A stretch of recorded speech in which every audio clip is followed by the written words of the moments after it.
Hey everyone, welcome to my video on some of the notes that I've been able to take on the biblical book of Ruth over the last several weeks. I hope you enjoy this. Hope this supplements your study as you may be just studying on your own or teaching this. Um, but I wanted to provide these for you, and as always, just keep in mind this is not meant to be exhaustive in any sense, but just some of my highlights from the book of Ruth, which is very it's amazing that in 4 chapters we can have such a rich story with so much in here that I'm just not even going to be able to uh, barely even scratch the surface today. But I just wanted to go through some of the big things that I found most impressive with this biblical book. So just real quick overview of what I'm going to be talking about. First, where is Ruth in the timeline of the Bible? The topic of prayer and providence, how God is sovereign and yet he answers our prayers, and the topic of faith and loving kindness, Hebrew word chesed, God's love for the nations, and what is a potentially compromising situation with Ruth and Boaz, and kana, this Hebrew word to acquire, and what that means and the implications of that. So first of all, where is Ruth in the story of the Bible? I always like to put in this wonderful Bible timeline that I got from Dr. Carol Kaminsky when I was at Gordon Conwell Theological Seminary. And I loved her Old Testament survey class. She designed this timeline, and you can find it if you look up casketempty.com if you don't have this. Uh, so I won't go into too much of it, but I wanted to just show you here how the book of Ruth is generally understood to be during the time of the Judges, which is somewhere between 1375 BC and 1051 BC. So we're talking about after creation, after Noah, after Abraham, after Moses. So they have the law. This is the period of the Judges. Um, and after Joshua even, but before the kings, before the period of the kings, and so this is where we find ourselves in the book of Ruth. So there's this topic of prayer and providence that's all throughout the book of Ruth, and I just thought I would read this for you. Nothing is left to chance. If Naomi is barren, it is because Yahweh has made her so. And this is obvious with statements like this throughout the book of Ruth, where Naomi says, I went away full, and the Lord has brought me back empty. The Lord's done that. Why call me Naomi when the Lord has testified against me, that the Almighty has brought calamity upon me? Now, whether or not the Bible is teaching that this is true, this is what Naomi thought. And I do, in fact, believe this is what the whole book of Ruth is teaching, um, that even through the bad, that God is purposing that for good. Um, just like Joseph could say about his brothers, "You meant it for evil, but the Lord has meant it for good." Um, and then in chapter 2, verse 3, we get this verse that says, "She happened to come to the part of the field belonging to Boaz," as this fortunate event. And in the Hebrew, it's literally something like "as luck would have it," or "as chance would have it." And so, as Christians, we know that there's really no such thing as chance, because God is the one who He knows the future. It's not, and if we have good things, we know that every good and perfect gift comes from above, and we know that Proverbs says that the lot, which is like dice, the lot is cast into the lap, but it's every decision is from the Lord. And so, really, the Israelites understood this, so this would have been sort of like said tongue in cheek in a way. It's really a mockery of chance. She happened to come to the field. Well, we all know that God's directing the story here. So um, this is also really interesting. they are. So I've read about how some scholars have pointed out that there are seven prayers and that they're answered throughout the course of the book. I think it would be a great exercise for you to pause the video, write these verses down, and just go and look at these. Um, for the most part, most of them are just prayers of blessing. Um, May you be blessed. But it is interesting that there's seven of them. You know, seven is an important number biblically. It usually represents completion. You know, there's 7 days in a week, 7 days as part of the creation story. And, um, and I think it's significant that there's seven prayers. And not only that, but that there's prayer for each other, that Naomi prays for her daughters, that Boaz prays for, blesses his workers, and they respond to him. And then Boaz prays for Ruth. Naomi prays for Boaz. Boaz prays again for Ruth. The community prays for the family. The women pray for Obed, who's born and is in line with the Davidic line. So one of our scholars over here at Proverbs 31 recently pointed out that this Obed is the origin story to David and to Jesus. Um, and so it's just it's neat to see that these prayers are being prayed, and then throughout the course of the book, these are all being answered. These prayers for blessing, even though they're very simple prayers, these prayers are being answered, you know, as the story is unfolding. So, you know, some would say every single one of these prayers are answered. Uh, So, and then there's this spot in chapter 3, verse 9, where Ruth is essentially tells Boaz to, to answer his own prayer that he prayed in chapter 2, verse 12. So, in 2:12, Boaz says, "The Lord repay you for what you've done." And this is the start of what would be a prayer. May the Lord repay you for what you've done, and a full reward be given to you by the Lord God of Israel. And then look at this, under whose wings you've come to take refuge. That's important because then later on in chapter 3, we get this verse 9 where it says, where Ruth is saying to Boaz, um, I am Ruth, your servant. Spread your wings over your servant, for you are a redeemer. And this is kind of the pinnacle of the story. The prayer is being answered, and it's not a coincidence that they chose to use this word wings again. And so that's just an important point as you're studying Ruth that you don't want to miss um, as a focal point of the whole book.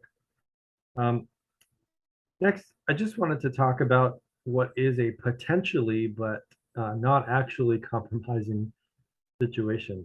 And I say that because, you know, we read the book of Ruth and we're not, um, you know, we're not wrong to kind of like raise our eyebrows as we read this and go, okay, this is an odd story.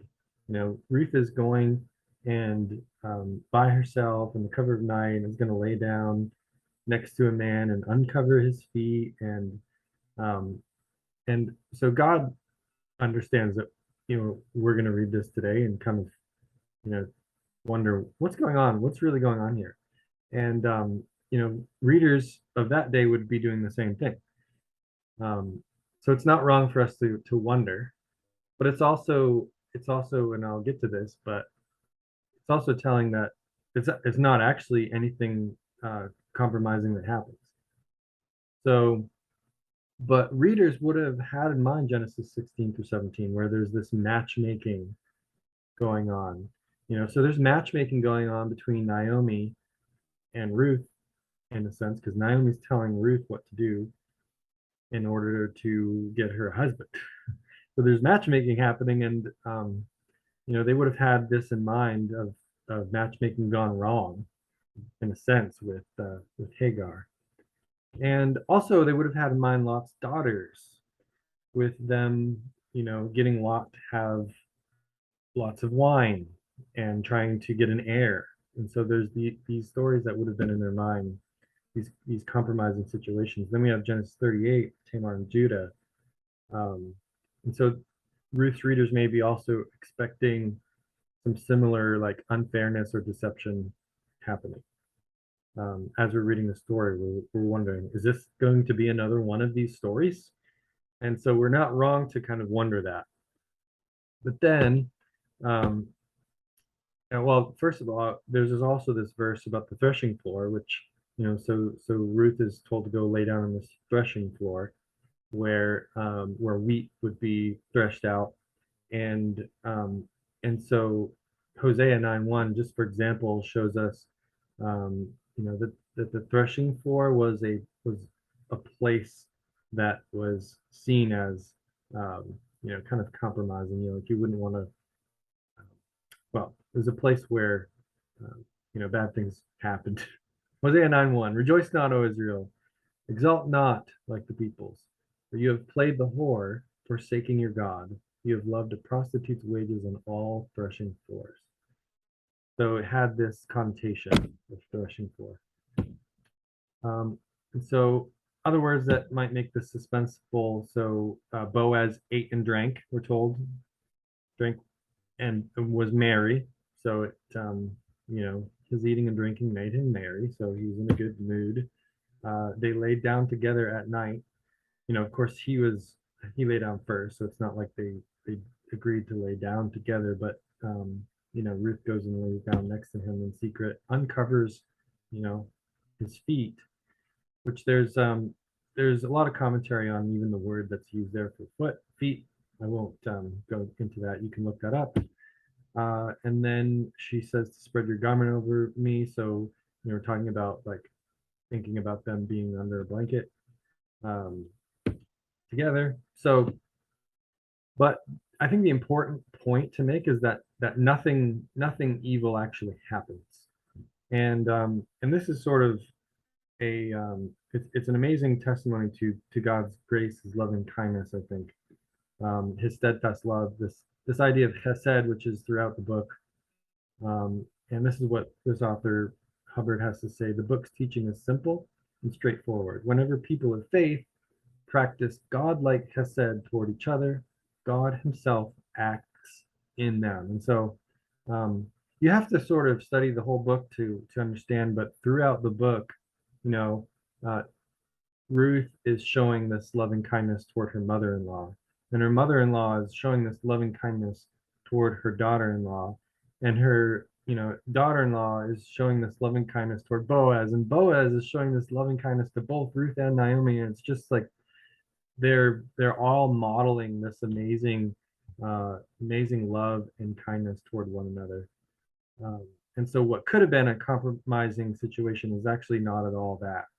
And I think that's what makes the story amazing. Um, so there's this is an example of where the word is used. So God's prayer, Naomi's prayer for God's loving kindness, Naomi's declaration, God's loving kindness. Ruth's declared by Boaz to have this kind of love. And I've already mentioned it a couple times. Just real quick, if you ever see chesed with just an H or chesed, as I've tried to say, this is just us trying to make a judgment call in English. Hebrew didn't really have vowels; those were added later. Um, but it also we don't have a letter for the het. It's like a hard H. The closest we have maybe is our k in like ch, but it would have been a ch sound. There's no real way to write that. So that's what you're looking at there. If you ever see this written che, that's what's going on there. So it occurs about 239 times in the Bible. Can mean goodness, kindness, faithfulness. It's a word that's packed with meaning, and we really don't have a word like it in our English, so we have to use a lot of different words to kind of explain. That's all I'll say about that. So I thought this was kind of neat. One of the authors that I read pointed this out, and I thought this was worth bringing up because we like to talk about, the faith of Abraham. Well, check this out. So Ruth may have outdone Abraham a little bit. Ruth had no promise from God that we know of, right? Nothing in the story do we have Ruth getting a promise from God. There's no blessing announced. for believing in a promise. So there's nothing promised for believing. And she has no spouse to be encouraged by, like Abraham may have. She didn't have possessions. She wasn't wealthy like Abraham. She gave up marriage in a sense by leaving Moab, the place where she knew, the people she knew. She left Moab, gave up marriage in a sense. She devoted herself to her mother-in-law, who we could say was a old, barren woman, who was, by the way, not blood related, and in a world where Ruth would have depended upon men, she devoted herself to her mother-in-law. So pretty impressive for Ruth to do all these things. And also, Ruth foreshadows Jesus, as Jesus commands us that we ought to leave family if necessary for his sake. And so Ruth actually does that. Um, and readers of or hearers of Jesus may have recalled, a story like Ruth. And then there's this topic of God's love for the foreigner, for the nations. Ruth is an amazing depiction of this because for a lot of reasons. So, one, there's only two other foreigners we know in the Bible by name who specifically confessed loyalty to God. That's pretty amazing. We know that God's always been for the nations. That's throughout the Bible, that Israel's purpose was to be a light for the nations. So it's not just that God, you know, chooses a people for himself, but he chooses those people so that they can be a light for the rest of the world. Um, and that's why Gentiles are saved today through Christ. But only Rahab and Naaman are specifically named in the Bible as other Gentiles who confess their loyalty to God. And we also know verses like Deuteronomy 23:3, which says, "No Ammonite or Moabite," so Ruth is a Moabite, "may enter the assembly of the Lord, even to the 10th generation. None of them may enter the assembly of the Lord forever." So that's pretty strong language. Some scholars have pointed out this is really just regarding the cultic assembly, so like religious assembly around the tabernacle. So it's not like they wouldn't have been able to be part of the people, but they were just not allowed to be part of the religious ceremony. Uh, so, and also it's pointed out that this included deformed or maimed persons to not be allowed in the tabernacle, and and so it echoes back to Leviticus, um, where the purpose is to highlight the holiness of God, that God has no part in himself. He has no part in darkness. He has no part in sickness. He has no part in even the creatures that they were not supposed to eat, like bats and bugs and certain things. It shows a certain holiness about God. God is teaching us something about himself, and that he is fully good, he's fully holy, and it's not meant to demoralize people, because we know that God has made us in his image, and so, but it is to show God's holiness. Deuteronomy 7:3 does forbid marriage with specific nations, but it's interesting. Moab is not one of those. So sometimes I think we just lump all of the nations into this in our minds as Christians. We just think, oh, Israel wasn't allowed to have marriage with anyone from any nation. But really, there's 7 specific nations according to Deuteronomy 7, which is the Hittites, Girgashites, Amorites, Canaanites, Perizzites, Hivites, and Jebusites. So it's 7, and these are repeated. These 7 specific nations that they were supposed to go in and take over, destroy. And so Moab, interesting, is not included in that list. One of the more powerful ones is Deuteronomy 23:6, talking about Moab, that you should not seek their peace or their prosperity all of your days forever. So that's pretty strong. And so I think the main answer to a verse like this in Deuteronomy 23:6 is Ruth. It's this book of Ruth. It's like, yeah, we have Deuteronomy 23:6, and we also have the book of Ruth. And so we read Deuteronomy 23:6 in light of the book of Ruth. Because here's a quote, and I think this is worth reading. By stressing her worthy character, he offered Ruth as a divinely given exception to the strict provisions of Deuteronomy 23. He implied that Moabites who evidence both providential guidance and exemplary traits of true Israelites merited welcome to the house of Israel. She was, in fact, worthy to be Boaz's wife with all the civil and religious rights that went with that marriage. So, pretty powerful, I think. Um, it's only much later that we get the more specific in the return from exile. Ezra and Nehemiah forbid marriage specifically to Moabites because it does say all does include all the other nations. It talks about how what's happened to them has happened because they married foreign wives. Um, so again, we do have Ruth. I meant to put Ruth here. That's what I was supposed to be. Oh, yeah, ignore that about Esther. And then lastly, I wanted to, although Esther also, I think, has some important things to teach us. But this last slide, kana, this is, Hebrew doesn't have vowels, so you, you sort of put the vowels in as you go. And there were vowels that were added later. So there are, there's a kind of more official way of knowing how to pronounce this. I didn't put that in here, but it's this word where we get the acquire, that Boaz acquired a wife. And some have criticized this and said, what an awful story. Boaz is purchasing a wife. Look at, they just saw the wives as property, and that's not true. I think sometimes when we talk about the surrounding cultures in biblical times, we assume that's how Israel was, but Israel was set apart, and while it may have been a cultural thing during the time, Israel um, at least was supposed to understand God's word and understand Genesis and God's intention for marriage, and being made in the image of God, and being and the strongness of the relationship, and what helper means, and all those things.